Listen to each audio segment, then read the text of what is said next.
আসসালামু আলাইকুম ওয়া রাহমাতুল্লাহ।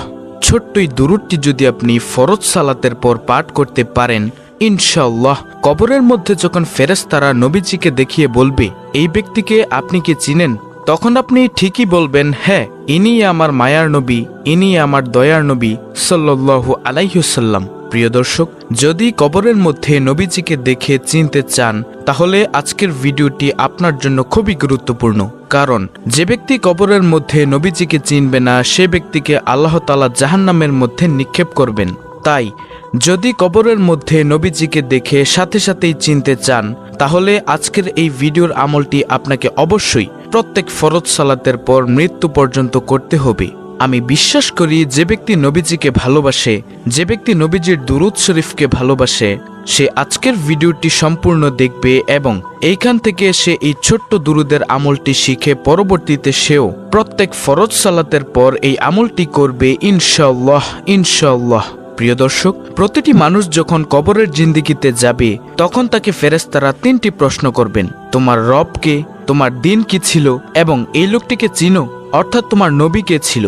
তখন যে ব্যক্তি দুনিয়াতে সব সময় নবীজির হুকুম মতো চলত, নবীজি যে আমল শিখিয়েছে সেগুলো করত এবং নবীজির উপর বেশি বেশি পরিমাণে এসে দুরূদ পাঠ করত, তখন সেই ব্যক্তি বলবে, হ্যাঁ, ওনাকে তো আমি চিনি, উনিই তো আমার মায়ার নবী।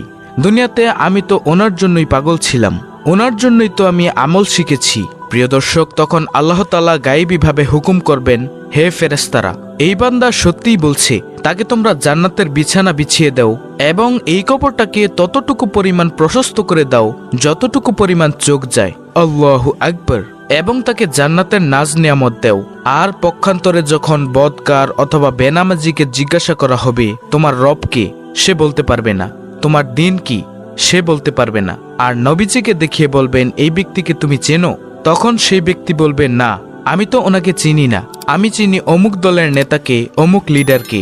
তখন আল্লাহ তাআলা গায়েবীভাবে আওয়াজ দিয়ে বলবেন, হে ফেরেশতারা, এই বান্দা যা বলেছে সে হচ্ছে একটি নাফরমান।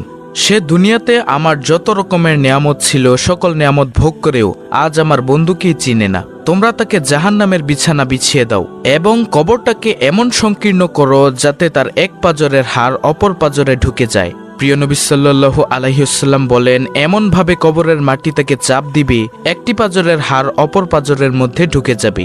হে আল্লাহ, তুমি আমাদেরকে নবীজিকে কবরে চেনার তৌফিক দান করো। তো প্রিয় দর্শক, কিভাবে চিনবেন? অবশ্যই যদি এই আমলটি করেন, ইনশাআল্লাহ আপনি অবশ্যই নবীজিকে কবরের মধ্যে চিনতে পারবেন। প্রিয় দর্শক, চলুন এবার একটু দুরূদের ফজিলত সম্পর্কে আলোচনা করি। এই দুরূদ শরীফ পাঠ করলে আল্লাহ তাআলা অনেক খুশি হন, কারণ আল্লাহ তাআলা বলেন, হে মুমিনরা, তোমরা নবীজির প্রতি বেশি বেশি দুরূদ পাঠ করো, কারণ আমি আল্লাহ ফেরেশতাদেরকে নিয়ে আমার বন্ধুর প্রতি রহমতের দোয়া করি। প্রিয় দর্শক, সারা পৃথিবীর সকল মুফাসসির কেরামগণ একমত যে এই ফেরেশতারা দোয়া করে, এটা বলতে আল্লাহ বুঝিয়েছেন যে দুরূদ শরীফ পাঠ করে। প্রিয় দর্শক, আল্লাহ তাআলা সারা পৃথিবীর উম্মতদেরকে বলে দিয়েছেন যে তোমরা তোমাদের নবীর প্রতি দুরূদ পাঠ করো। যেখানে আল্লাহ তাআলা নবীজির প্রতি দুরূদ পেশ করে, সেইখানে আমরা কেন দুরূদ পেশ করব না? প্রিয় দর্শক, আমরাও সব সময় দুরূদ পাঠ করব। নবী সাল্লাল্লাহু আলাইহি ওয়াসাল্লাম হাদিসের মধ্যে বলেন, হে উম্মত, তোমরা বেশি বেশি পরিমাণে দুরূদ পাঠ করে আমাকে হাসরের ময়দানে সুপারিশ করার জন্য সাহায্য করো। সুবহানাল্লাহ।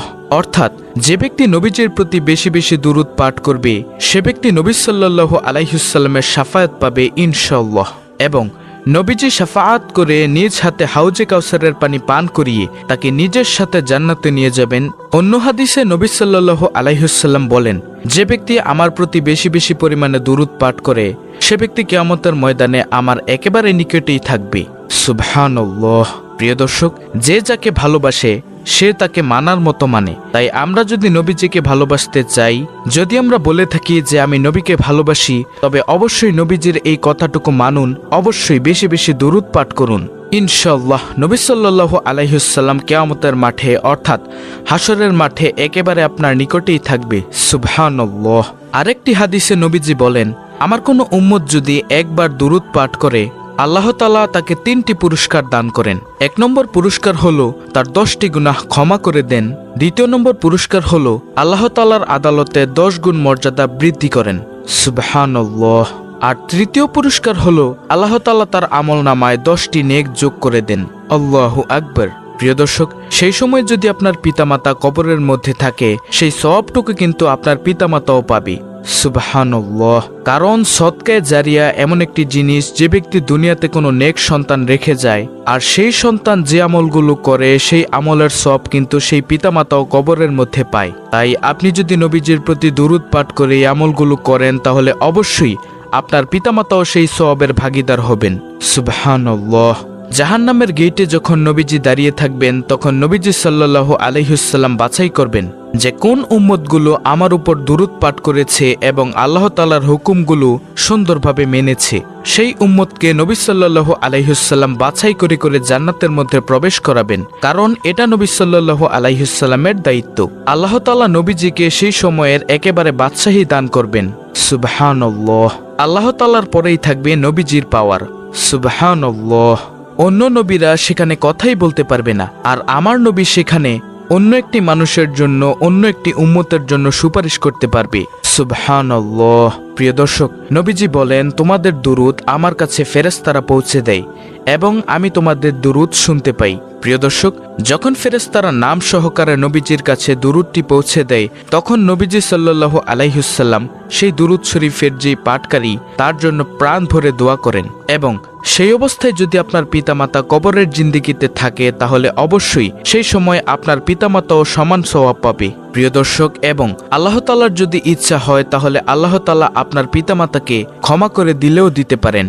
কারণ আল্লাহ তাআলা বিভিন্ন উসিলা দিয়ে মুহাম্মদ সাল্লাল্লাহু আলাইহি ওয়াসাল্লামের উম্মতকে জাহান্নাম থেকে জান্নাতে নিয়ে যাবেন। সুবহানাল্লাহ। তাই প্রিয় দর্শক, আসুন আজকের আমলটি আমরা সুন্দরভাবে করব ইনশাআল্লাহ। এই আমলটি করার জন্য আপনাকে প্রতিনিয়ত ফরজ সালাতের পর একটি দুরূদের আমল করতে হবে। সেই দুরূদটি হলো খুবই পরিচিত একটি দুরূদ, যেটা আমরা নামাজের শেষ বৈঠকে পড়ে থাকি। সেটা হলো আল্লাহুম্মা সাল্লি আলা মুহাম্মাদি ওয়া আলা আলি মুহাম্মাদ কামা সাল্লাইতা আলা ইব্রাহিমা ওয়া আলা আলি ইব্রাহিম ইন্নাকা হামিদুম মাজিদ। আল্লাহুম্মা বারিক আলা মুহাম্মাদি ওয়া আলা আলি মুহাম্মাদ কামা বারাকতা আলা ইব্রাহিমা ওয়া আলা আলি ইব্রাহিম ইন্নাকা হামিদুম মাজিদ। প্রিয় দর্শক, এটার নাম হচ্ছে দুরুদে ইব্রাহিম। আমরা নামাজের শেষ বৈঠকে যেটা পড়ি। প্রিয় দর্শক, এই দুরুদটি আপনি প্রত্যেক ফরজ নামাজের পর পাঠ করবেন। এটা কিন্তু অনেক উত্তম দুরুদ, সবচেয়ে উত্তম দুরুদই এটা। এই দুরুদটি আপনি প্রত্যেক ফরজ নামাজের পর পাঠ করবেন ইনশাআল্লাহ।